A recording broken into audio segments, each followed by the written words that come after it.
Hello and welcome to the In the Trenches podcast. I'm your host, Sonny Tiller, on this very stormy night here in Stephenville, along with my co-host, Ernest Snooks, and our very special guest, Dr. Dale Kirby, who we are honored and delighted to have you here. And he insists that we call him Dale throughout the rest of the show. So that's what I'm going to do. How are you tonight, Mr. Kirby?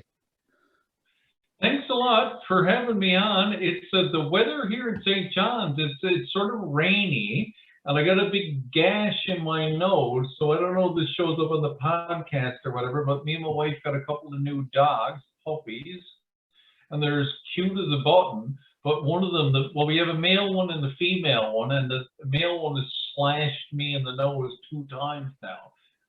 So I don't know. Read into that what you will, but that's sort of how I am. It's sort of rainy in St. John's. It's not very wintry at all. Well, you're very, very lucky. Yes. And thank you, very much for coming on. If you wanted to give us like a really kind of quick introduction about yourself for the people who might not know who you are. Although to anyone who watches Newfoundland politics, you will need no introduction. But I mean, for anyone who might not be so inclined, please introduce yourself, sir. Well, I can't really say a whole lot. Like, I'm from Lord's Cove in the Burin Peninsula. I love down there. My families were fisher people and bootleggers. And I was lucky enough to, get a university degree. And I lived in Toronto long enough to get my PhD, and I'm on the faculty at the Faculty of Education at the university, and you can't get a better job than that as far as I'm concerned. It's like one of the greatest places I've ever worked. And I was Minister of Education from 2015 until such point that I was politically assassinated in, I'm not sure what year that was. I think it was 2018, was it? Yeah, 2018. I think it was. Yeah, so until then, but I enjoyed that work too. I mean, it took me away from my academic work because I got elected in 2011. So that was a long time. It was like 7.5 years. But anyways, so I'm back at the university, and I'm loving my work. I mean, I have to say, and thank you guys for having me here. I mean, I don't know. I'm a schmo and a nobody now, and you guys are asking me to talk about stuff, so I'm happy about that. No, it's our pleasure, to be honest. I mean, and it's because you do have experience within the education system from a ministerial position, from an MHA position, and from an education and an expert position. Because that is your kind of your field. So I really want to ask you, like, right off the bat. Is the system in Newfoundland and Labrador, the K-12, the university system, the college system, is it broken, in your opinion? Broken? Well, it's not broken. I mean, I don't think it's broken. I think that there's a lot of problems with the governance of the system. We don't have the same kind of governance of our K-12 system, if that's what you're asking about. Like, we don't have it as other provinces do, right? And if you look at a larger province, they have separate school boards, and we used to have them. I mean, and I'm not a religious person, but I do respect people's religious choices. But if you think about it, Newfoundland and Labrador had, I don't know, how many school boards there were. All of these were based on denominational education. We had the Catholics and the Integrated and the Pentecost and Seventh-day Adventists and they all had their own school boards, for the love of Jesus, right? Pardon pun. But now, and then now it's sort of been consolidated into this super school board with the English school board. Somebody said, like, could you have a more meaningless name for a school board? In Ontario, they have like or Alberta or whatever, they have the whatever their flower is, their emblem is, their flag is, or whatever the identification is. But here is the English Language School Board, which has basically rendered itself useless. I mean, and before, basically the provincial government has announced that they're getting rid of the English language school board. And I could name some people, and I'll spare you the time and their sort of notoriety. But those people, the last time there was an election, which I organized as Minister of Education, by the way, the last time there was an election for school board for the English language school district, people like Peter Whittle were running around like, oh, our dear old school board, what will we ever do without it? It was like my little puppy. Now, where did the little puppy go? Peter Whittle, he doesn't even say anything about any of this, right? They're getting rid of the school board anyways. You know why? Because they consolidated so much. The last time they consolidated, I think there was 5 school districts in Newfoundland. There was a Labrador, Western, Central, Eastern, and like Avalon or whatever, right? So that was the 5 of them. And so like you're here, we're having a conversation about, should we shut down the school up in like whatever harbor, right? Like if you're in the east end of St. John's or the west end, not to pick on the East Enders, but they are the most affluent according to Statistics Canada. If you're trying to shut down a school up Northern Peninsula, what do you know about it? And do you, as a taxpayer up in Roddington area, want somebody down in, do you want Peter Whittle adjudicating whether or not the school should be shut down in Williams Harbor? I mean, so the school boards in Newfoundland, and I was a big advocate of it. I always said that getting rid of the school boards was antithetical to the notion of public education. But did you hear Lenny Tiller, Ernest Snooks?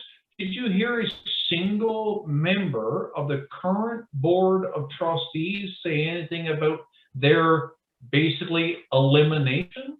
I mean, if I was in a political body, okay, which is what a school board is, if I was part of something that I was elected to and somebody came along and told me, I'm going to eliminate you, you're gone, wouldn't you say,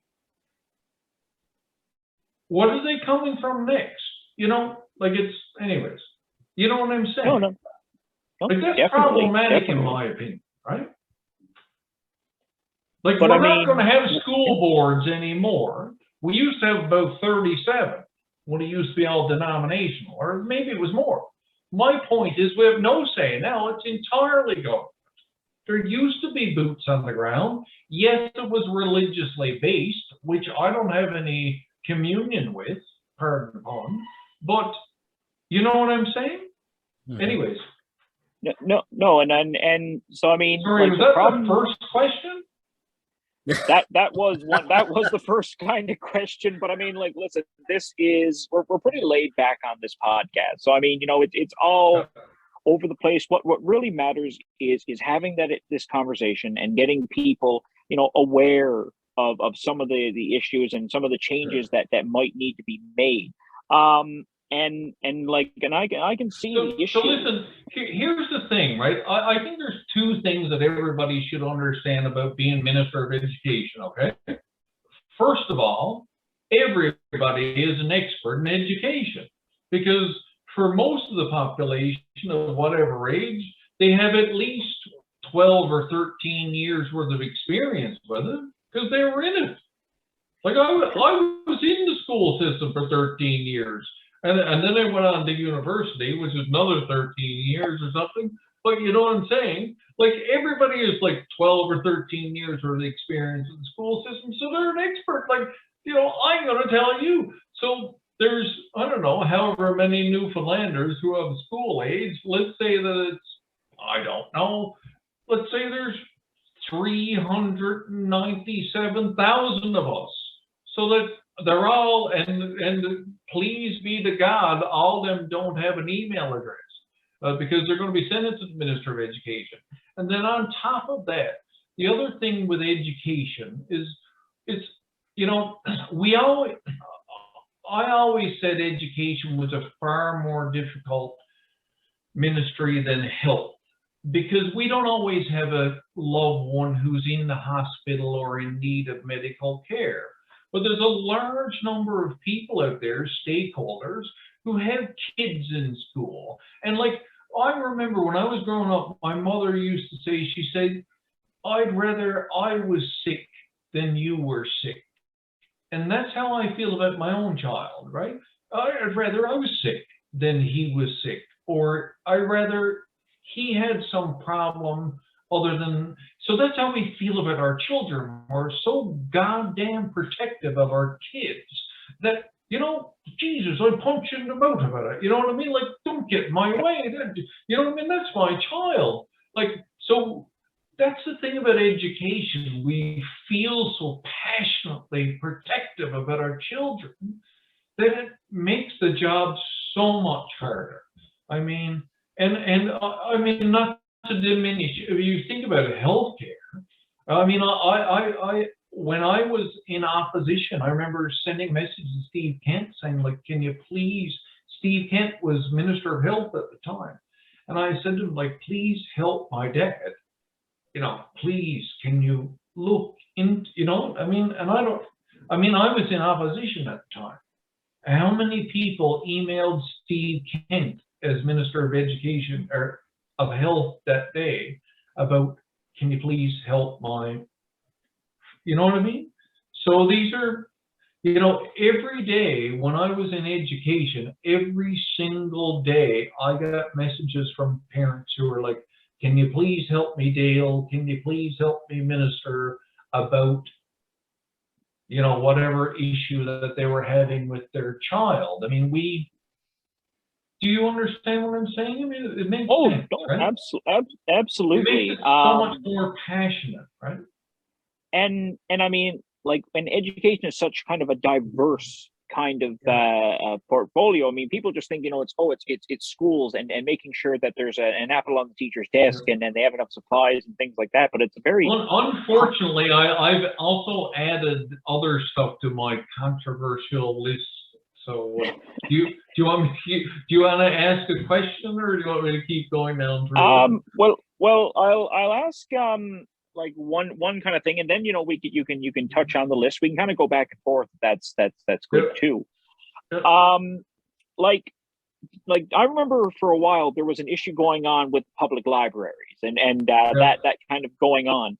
Like, as an educator and as, you know, former Minister of Education, are the public libraries in Newfoundland and Labrador, like, for their original purpose, still relevant, or are they more or less nowadays just pretty much glorified internet cafes? I'm really glad you asked that question. It's funny. I wish you had added it before, because I could have provided more evidence. But that was the worst thing I had to deal with, right? So my wife is a teacher and my wife is a librarian, right? Teacher, librarian. And like, I read books like sometimes too. So I was portrayed as somebody who was trying to get rid of libraries and get rid of education or whatever the fuck. I have no idea, right?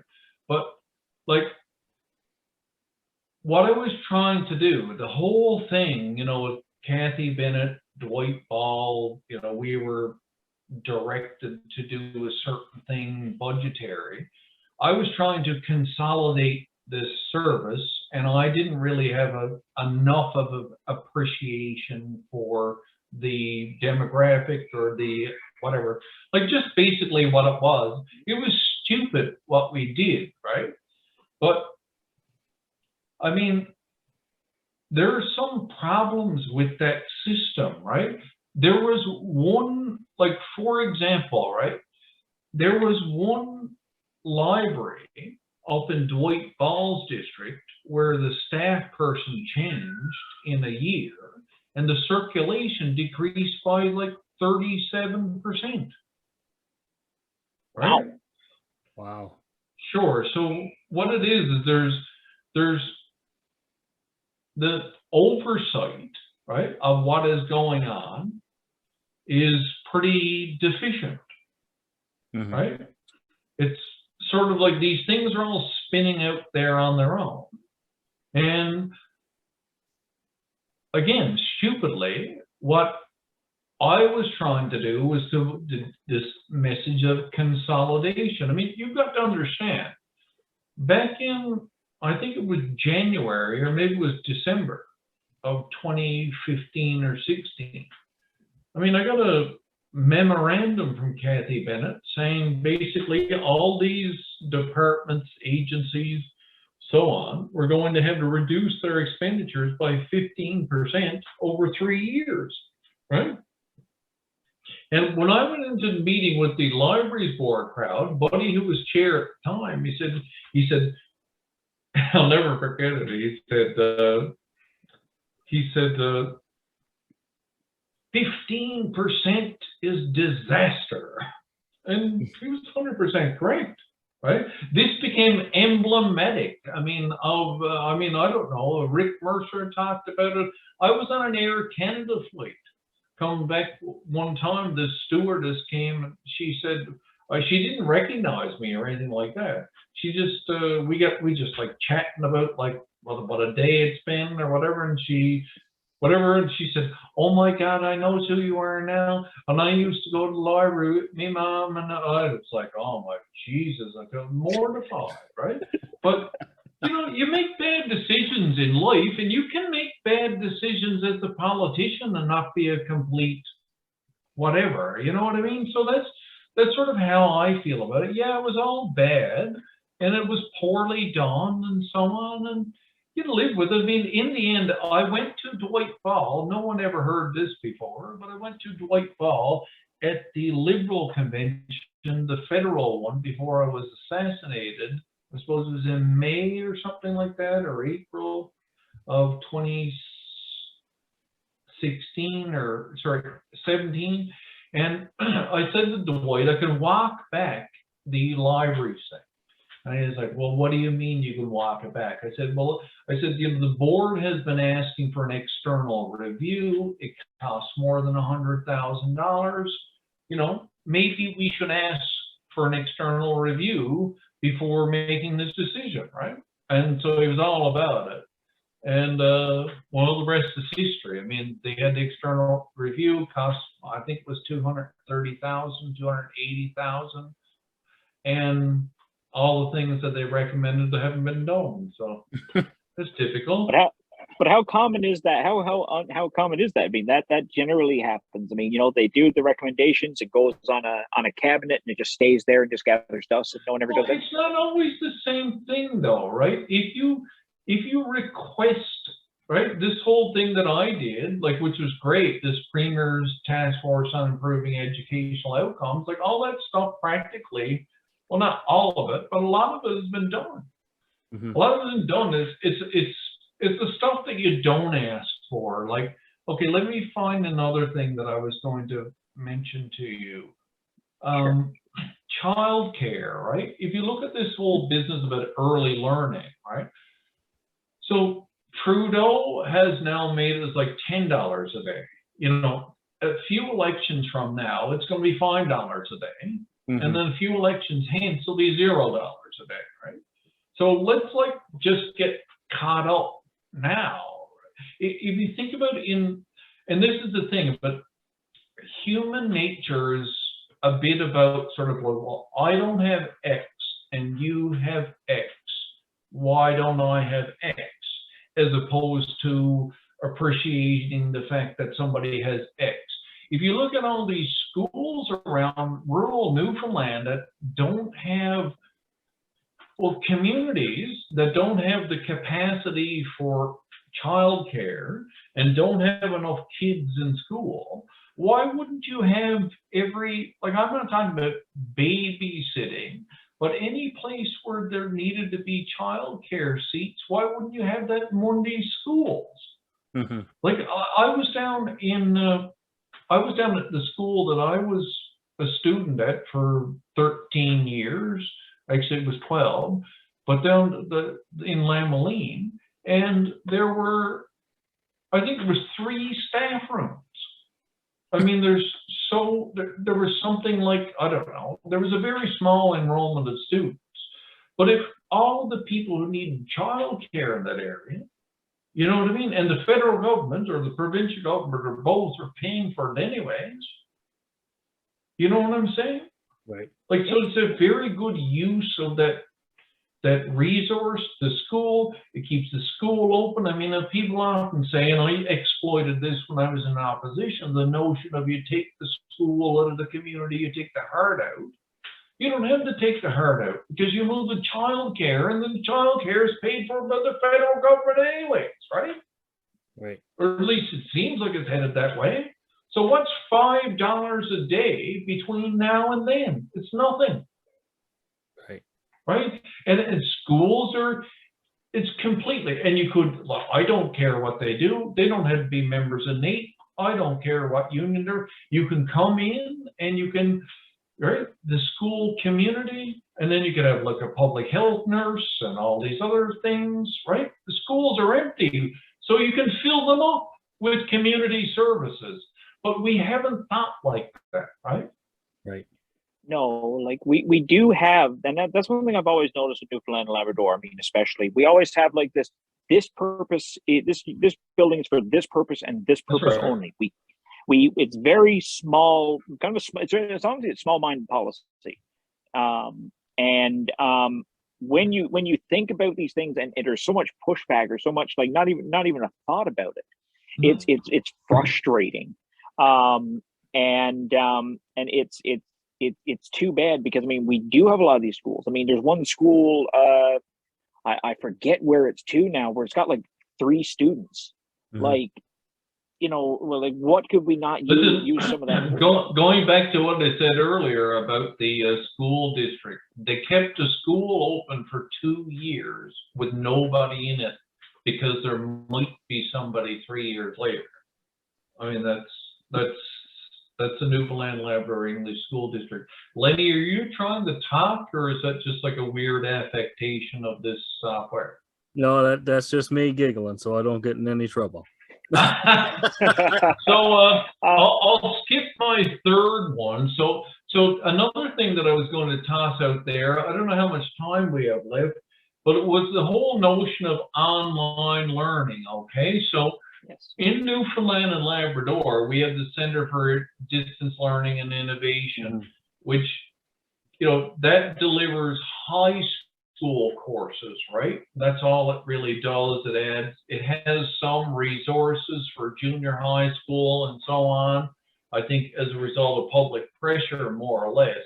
But what it does is it delivers senior high school courses, you know, to students who are in. I'm going to tell you a story. Are you guys got a minute to tell you a story? Oh, we got time. Yes. We have time. So here's a story that I told you, okay? So I tried to, because people were so pissed off when I was Minister of Education. Sorry, that's my front door ring. Well, because people were so pissed off when I was Minister of Education, I tried to go to as many schools as I could. And I wanted to talk to teachers because I'm a teacher. My wife's a teacher. My family's teachers. I mean, I wanted to understand what's wrong, right? So I went to over 150 of them, like over half of them, whatever, talking to people. So I was at this school. I wanted to identify where it was. And the person who was the principal was like leading me around. There were 2 classes. It was elementary school, primary and elementary school, and junior and senior high. I'm not making it up. There was one class that was kindergarten to grade 6. Imagine having a physical education class with that. Throw the basketball in, right? And then you had the other ones, right? And the other ones were all like doing the distance education thing. And so the principal says to me, she says, oh, I said, why couldn't you go up the road to the brand new school that was built, you know, but, you know, and she said, oh no, in the winter, the roads are too bad, you know, you might get, you know. Like, okay. And then when they did the rest of the tour, but an hour later, she says, my son is in grade 12. She said, I don't think Johnny is going to come here next year. I think we're going to send him up to the new school up the road. An hour before, she said that the road was too bad. And now she's sending her son up there because she thinks that the socialization issues of being the only person in grade 12, right? Yeah. Well, this is a resource related question, really, that, that this is sort of decisions that get made. But the important thing about this is that Johnny could have stayed up at the school. I don't know if he did or he didn't. The principal who said that, it was he had to keep school open in that community because of the weather and so on. She had no problem bringing her own son up to the other, herself instead of the school bus. But it does demonstrate that we had the online ability to deliver education. Johnny could have stayed up at, whatever community that was, and did his entire senior high program, apparently. So the question becomes then, if you can do this online learning, what's to say you can't do it in St. John's? That's true. That's true. If you can deliver chemistry, physics, math, advanced math, etc., you can, I don't know, you could deliver international baccalaureate programs online. I mean, I'm not saying that it's preferable or whatever, but I'm just saying, like, what's the possibility, right? Mm-hmm. And I'd say too, like, how do you feel, by the way, just kind of like a random thing, how do you feel about, say, the Montessori method for like early childhood education? Do you think that's something that could be applied to, like, say, Newfoundland and Labrador?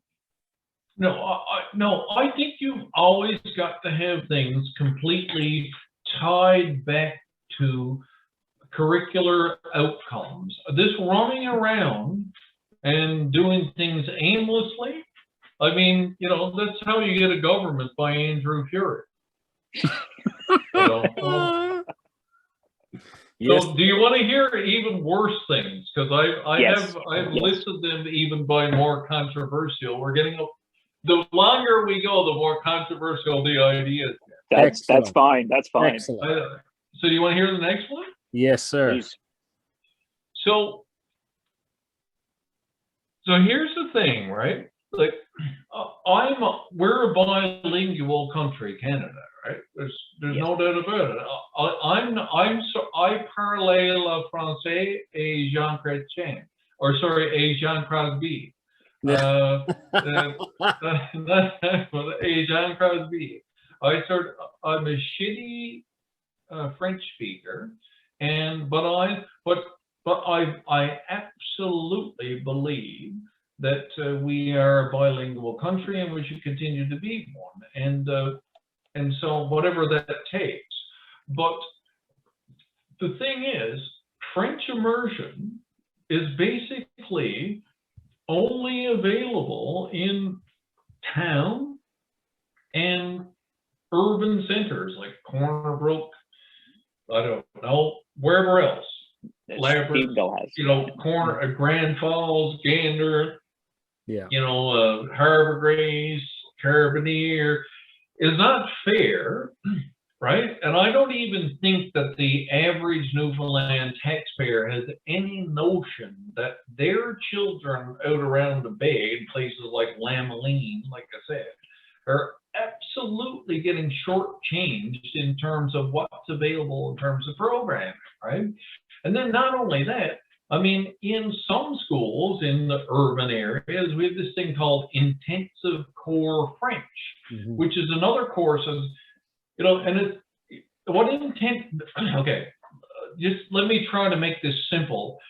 Because there's so much attrition from French immersion, that so many kids leave it because they have been diagnosed. My ring is going off again. They've been diagnosed with learning disabilities. Their parents have realized that they don't want to be in the French program. I don't know, everything else. So they have the intensive core French to try to bring a few more people into this thing, right? And it's an incredible amount of money, okay? And so do we, like, what do you want? Okay, if I was going, so this is the thing, we don't have honest conversations about education, what we want, right? We say, do we want this, that, you know, the premier's fucking, excuse my language, task force on education. Do we want to have, you didn't see any of the things that I'm talking about, because the hard things are the hard things, right? I mean, that's basically the way that it is.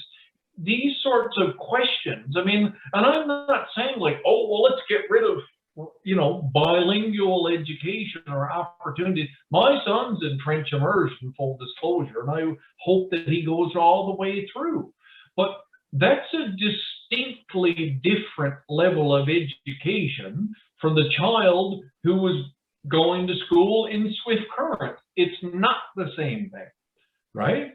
And I don't think we're honest about that. I mean, you know, I know I'm sort of ranting and raving, but do you feel that we're honest about that? I don't think we are. Like, it's a different, like, we've got a public education system, and the quality and the choices are different for my son than it is for yours. Is that not wrong? Yes, absolutely. Very, very much. And I mean, like, there's a lot of things that, I mean, like, I went to Stephenville High, and the difference that you see there compared to, say, you know, St. John's is night and day. It's crazy. And full disclosure, I had zero interest in French in school. The funny thing is, I now speak Spanish. So, you know, that's the thing. So I understand and I appreciate the value of learning a language. And I mean, do you think that, you know, this kind of unequal system plays a role in, you know, educational outcomes? Like do you feel like the way things are kind of, oh, dude, listen, I got to tell you, I absolutely, it does. One of the things that I have been so tied up in other research, and one of the greatest things for me personally about being in the legislature, I sat back so many days and thought about, like, I need to look at this, I need to look at that, I have so many ideas for research, right? But one of the things that we really need to look at, and I'm going to it, somebody else doesn't, is this whole business of the Francophone school system in the province. It seems like here in St. John's in particular, me having sort of an intimate ability to look at it, it seems like there's a lot of students who are going to the Francophone school system, the Conseillère Francophone de Terre-Neuve, right? Mm-hmm. And they're no more French than you or me, buddy. They're not, you know, their mother or father went through the French immersion system in like Manitoba or something. And they come here and they apply, and the application system is so permissive and liberal that they just like, you've seen this. Yeah. Anyways, I was going to go on to my most controversial idea, if you don't mind. Yeah. Sure. So the other thing that I thought, and again, like when we did the Premier's task force on improvement educational outcomes, like there were so many things that we had to do, right? And if you look at the terms of reference for that, which I wrote, I mean, it's like there's a lot of things about education that had changed in a generation. So you have to address them. Social emotional learning, indigenization, decolonization, all these notions that are, this is not trendy schmindy stuff. This is sort of necessary changes in the curriculum. Like you can't have the same representation of the Beothuk peoples that I'm 50. You can't have the same representation of that when I was in grade 7 as opposed to now, when, you know what I mean? Like when we have such more of a recognition of indigenous rights and unceded rights, etc., right? So there's a lot of that sort of thing. But one of the most serious, I think, issues that needs to be addressed in the education system, I think, as a system, is the whole notion of principals and teachers being in the same bargaining unit, like in the same union. Like it doesn't make any sense. And I saw the other day, I saw in Ontario, it said the Ontario Principals Teachers Association is now settled with the federal government, and that's their right. They're a separate union, right?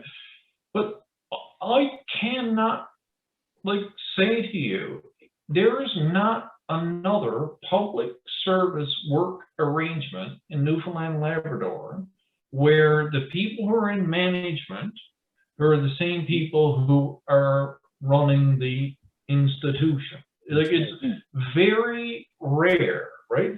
Management over there and whatever. And I have nothing against the NLTA. I mean, I think they're quite an effective organization. You could even have, I can't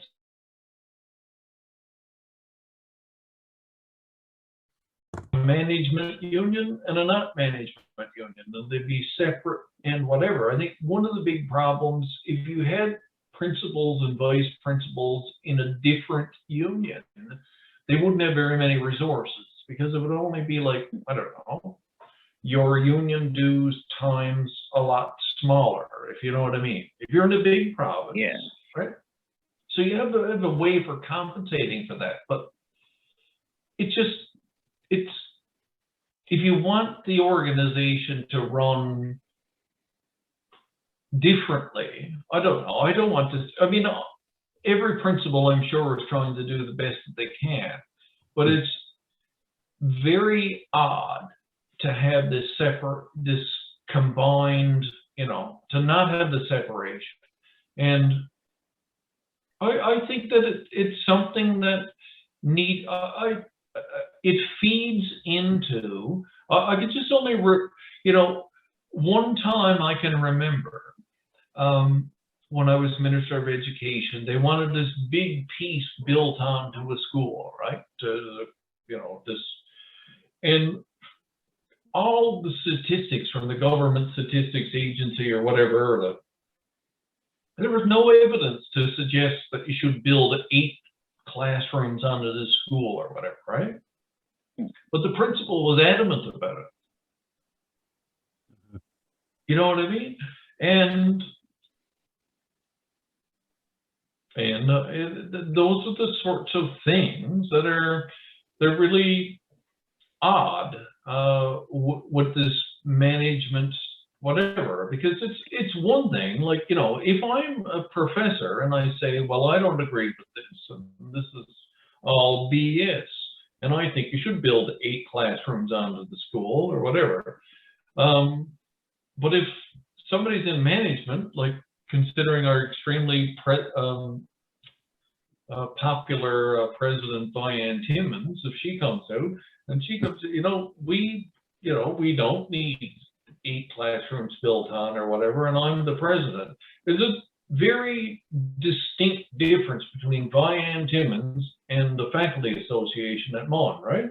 But there's no difference in terms of the administration in Newfoundland and Labrador schools. And that's, I think there's, if we want to use our resources more efficiently, that's something to look at. And I have to say, I didn't look at it when I was there, and probably I should have, but I didn't task this task force with doing, anything different than what I did. But anyways, I've been talking a lot. Feel free to edit a lot of this stuff out, by the way, there, Ernst. No, we're just really happy because this is going fantastic. I mean, I'm learning, and that's great. I'm learning. I'm sure Lenny is. And one thing I have to say too, what was one of the things that you personally wanted to see kind of improved on as Minister of Education? What was something you went in and were like, I want to get this? It was the full day kindergarten, yeah. So okay. yeah. So this has been sort of an NDP thing. Like you got to remember, I mean, before I was in the House Assembly, Lorraine Michael was there by herself, and before that it was Jack Harris.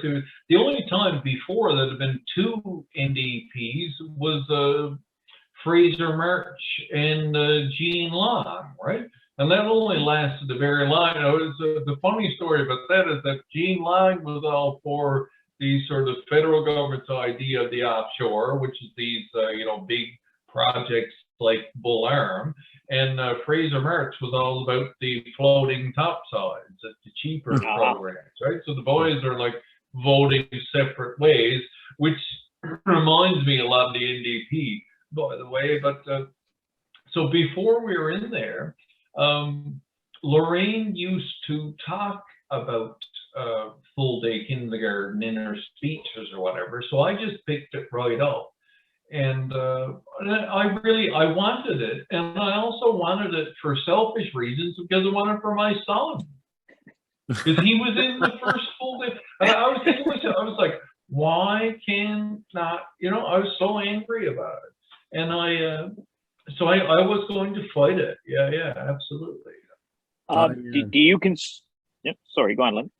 I can say this, I think, without getting in trouble. I came from the private sector before I started working in the school system. And like I said off air, I got a lot of opinions that I'm not allowed to express. And one of them was very much so about the NLTA principals being part of the Teachers Association, because I came from a labor movement. And I found it strange that I looked at principal as management. We have a wonderful principal at our school. I've met lots of wonderful principals across the island. And I just found it so strange that they're put in that precarious situation as well, to be management, but also your brother or sister in the union. And then some of them are actually your union president at the local level.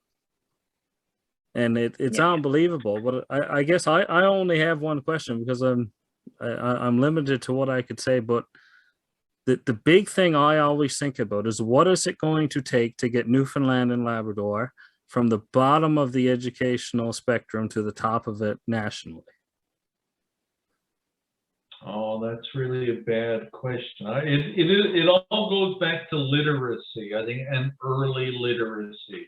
And unfortunately, there was a study the other day, I mean, that was discouraging for me, because I've been like an early literacy advocate. So, we have to get kids into pre-kindergarten. So we're talking about, age at least 3, maybe 2.5, all the way up. And then you have the introduction to our son. I mean, but so I'm sort of discouraged in a way about how early, but I think it is about early literacy. I always said to people when I was Minister of Education, it's like, look, you just teach the children to read and to be nice and kind to one another, and the rest of the shit will figure itself out, right?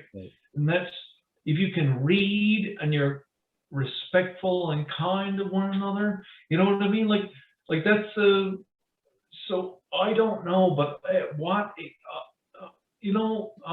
I'm 50 now. I'm less self-assured, and I'm less assured of the things that I know. I think early literacy is the answer to the question, and I would put the money there. I mean, like, teach the children to read, right? Yeah. If you can read, you can figure shit out. Like, I'll never forget, like, stuff like helping people that I grew up with. We'd go to the bank, and and what a funny joke that my friend always says. He said, he was driving down the road, the boys were in Toronto, and they said, buddy said, what does that mean? Pedestrians, right? Yeah, right? Right? I mean, that's illiteracy, right? I mean, it was obviously pedestrians, right? Yeah, and then then that's actually like a big problem, like in Newfoundland. Like I've seen it. Like I work in retail for now, and I've worked in different kind of sectors all over, oil and gas and this and that. Right now I'm just here, and the people who who don't know the basics. Like one guy was like, can you read this out to me? Because he literally told me right to his face, he's like, I'm illiterate. And and this you exists, don't really. This exists more than we like to admit, but the way to avoid it, right, is to plow these, like, you don't put the resources into free tuition for middle class people who already go to university. You put it into the children. You put it into their reading, right? This is what I tried to do. I mean, obviously I got clouded by a bunch of other things, but this was sort of my agenda, was to put it into early literacy, intervention, support, and so on. I mean, schools were absolute zoos. Like, I went to a school one time out on the Bonavista Vista Peninsula. I never seen anything like this before in my life. I mean, there were two guidance counselors. One was on the first floor and one was on the second floor, and they were running around trying to catch little Johnny, and whatever his issue was not being dealt with. And on top of that, there were two guidance counselors running around. You know what I mean? Like, so much of this stuff, and you can't blame any one administrator or teacher or Tony Stack or, I don't know, whoever is Minister of Education this week. But the whole business is so difficult. I don't wish it on my worst enemy. And the people are so goddamn mean, right? I mean, we live I used to say we lived in the age of instantaneity, that we wanted to have everything done, right? But I think it's an age of incivility, really. I mean, it's so sad. And, I have no idea. I hope things work out well for Andrew Freary and the province, but I have my doubts. I mean, so that that doesn't seem like a great kind of endorsement of the future of Newfoundland education, at least on a K-12, or at least a worry. I mean, I know Tom Osborne. I haven't talked to him in a long time, but he's not a bad person. I don't think that I defeated his uncle in getting elected to the House of Assembly, but he's not a bad person. I don't know what he knows about education. I haven't talked to him about that, but I mean, in the end, I always used to say to the people in education, that was so funny, because I used to say, I'm only a temporary person, and they used to look at me like funny, and I was. And when I was assassinated, I was walking down the hall one day, and I saw these people who assistant deputy ministers, and they looked at me where I said, I told you I was only a temporary person. You know what I mean? It's true, right? I gotta ask you this: like, have you ever heard of a show called Yes, Mister? Oh yes, yeah. Ed Holland. I don't know if you guys know Ed. I know Ed Holland. Like Ed and I have had agreements and disagreements and whatever, but he's honest and he's a decent fellow. And anyways, I can't say no good about Ed. But we've had lots of rackets, like including recently. But Ed is all yes, minister, this, that, something else. Right? Yeah, and like I always wondered, because like my father was middle management in one of the departments, and the stories he used to tell me, it all sounded like something out of Yes, Minister. Like it was fascinating. It wasn't like that. Like for me, like when I was in government, I wasn't in the office where the decisions were being made. Wherever Kathy Bennett and Dwight Ball and Dwight Ball's girlfriend on that given day were, like, those are the people who were making the decisions. It wasn't me.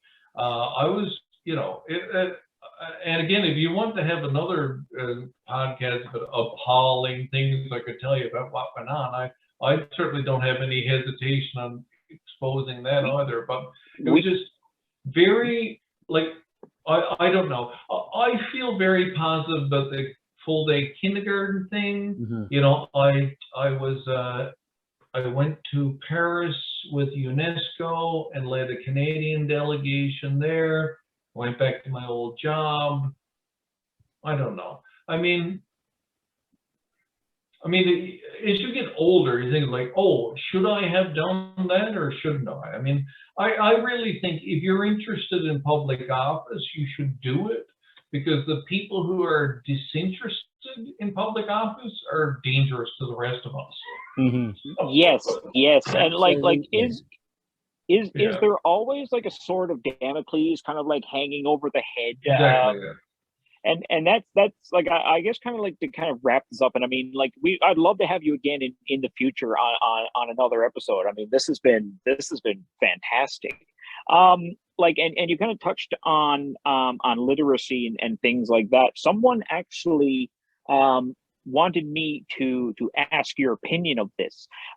Is that, like, one thing I noticed, and this is something that even I noticed going to school, was there was a lack of kind of, I guess, real world preparation for students. Like, do you think if they had more like home economics or financial management kind of programs, do you think that should be included in the curriculums now, or do you think that to accomplish such a thing is very difficult? Look, I mean, you know, the time that I was there, I mean, like, everybody, they wanted yoga in the curriculum and yogurt in the curriculum and financial. And I even had a falling out with a friend of mine. It was like, no, I'm not meeting with your friend because he wants a financial management thing in the curriculum. And then somebody else wants what is it called? The Democracy Alert Newfoundland Labrador. These people who they're also the Council of Canadians Newfoundland Labrador and the Canadian Council Newfoundland Labrador and the New Democratic Party Newfoundland. But they want two courses in democracy. Listen, I want every course to be in democracy. But don't get me wrong, but, like, you know, sort of like the suggestion that the curriculum should be dominated by anybody's hobby horse, you got to question that sort of thing, right? The curriculum should be regularly reviewed, and I don't think they do a bad job. Look, dude, you guys, think about it. Lenny, Ernest, like, what's the big problem in Newfoundland and Labrador's education today? Is it the curriculum? No, it ain't the curriculum, dude, right? We have so many more problems beyond the curriculum. The curriculum is reviewed every year, and it is done in a decent way. And I have no idea, like, I have to say, the most decent people I ever worked with in my life was in the Department of Education and Early Childhood Development. Those people, it hurts my heart to think that I left the way that I did, because they were so good and kind, and they worked so goddamn hard. And I just feel like public servants get just completely shellacked all the time. And I know people are upset. I know people are tired. I know they don't feel like they get like the full extent of their investment, of their taxes and so on.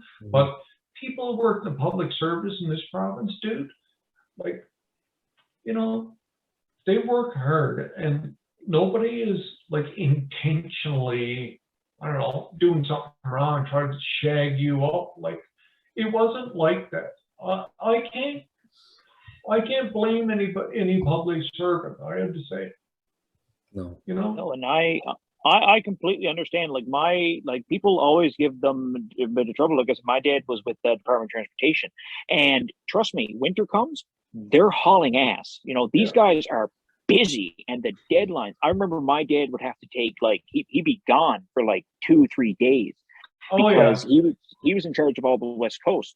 So I mean, it was busy, and people would still be complaining, and it was hard. And I mean, you know, and there's not really much you can do to defend them, really, because no matter what, people's minds are made up.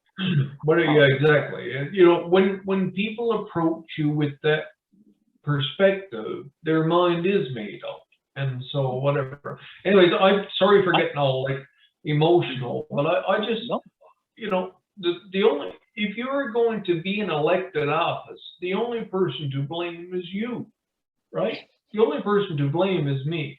I can't fucking look around, excuse my language, and say like, oh, it was somebody else's fault. Dude, it was, other than the people who I was in a caucus with politically, which is an entirely separate matter, they had nothing to do with the public service, man. Like that was like one of the greatest work experiences of my life, because these people worked so hard. Like they did, yeah. They did. They worked so incredibly hard, and I think a lot of those folks have retired. But like it was a good experience. Yeah. Anyways, I could ramble on a lot longer, but thanks for having me on, guys. I really appreciate it. Absolutely, and I'd like to echo what you said as someone who is now a politician in his 4th month and who also works in the public service. I work with some of the most wonderful people, and they are under the watchful eye of the public every day, and no matter what they do, they are wrong, even if they're 100% right. And the stories that are told about what happens is the 1% of what happens. Right. And they demand perfection out of imperfect people. But Dale, on behalf of the In the Trenches podcast, I want to thank you so much for taking the time to talk to us tonight. It's been an absolute pleasure, and we hope we can have you on again soon. Well, we'll see what happens. I mean, Ernest, you said you're going to move to where you're going to St. John's now, to Divinity. It's an option there. You never know how things kind of go. 1 minute you're in one position, 1 minute you're in another. But there will be times to chat and times to figure things out. If I'm out in St. John's, no matter what, I'll have to sit down, and have a good chat and have a good coffee. And listen to some of the Clash. I mean, I got to say though, I'm more of a Sex Pistols guy myself. "God Save the Queen" is like is one of my favorite songs. But thanks so much for having me on, guys. I really appreciate it. You can do whatever you want with the video. That's completely cool. No. And if you want to do another sort of conversation, whatever, I mean, completely feel free. Ernest, like, good luck with whatever it is you're gonna get up to there. And Lenny, I completely support you in doing something by being in elected office. Thank you very much. It's not a whole lot of fun a lot of the time, but just keep rocking forward, right? Well, thank you very much, Mr. Kirby. Thank you, sir. Take it easy, guys. Yes, you too. Right, thank you. You got my email, so you know where to get me, right? Yes, sir. Definitely. My dogs are completely gone mad downstairs. I have to go see what's going on. Yes, no problem. Thank you. All right. Well, folks, that is our episode for tonight with Mr. Dale Kirby, Dr. Dale Kirby. I hope you enjoy that as much as we did and learned as much as we did. Ernest, do you have any final words for the people? No, I am. It was a fantastic conversation. Thanks to Dale for taking the time to talk with us. I mean, honestly, it answered so many things and made so many more questions. But I mean, it was great. I'm looking forward to the next time we can talk to him. And thanks again, Dale, and thanks Lenny for as always being a fantastic co-host. Absolutely, and thank you, sir. And we've had lots of technical trouble here tonight in Stephenville. I lost the power. Fortunately, Ernest was able to continue the conversation while I was away, and we had to start over. But that's the business of media. When you do everything through digital technology, you certainly need to be powered by something. And right now, we are powered by a battery and a hotspot on an iPhone. So to our listeners of the In Trenches podcast, thank you very much. I'm Lenny Tiller with our co-host Ernest Snooks, and I'd like to say hold fast, Newfoundland and Labrador. Stay safe out there, stay warm, and until next week, take care.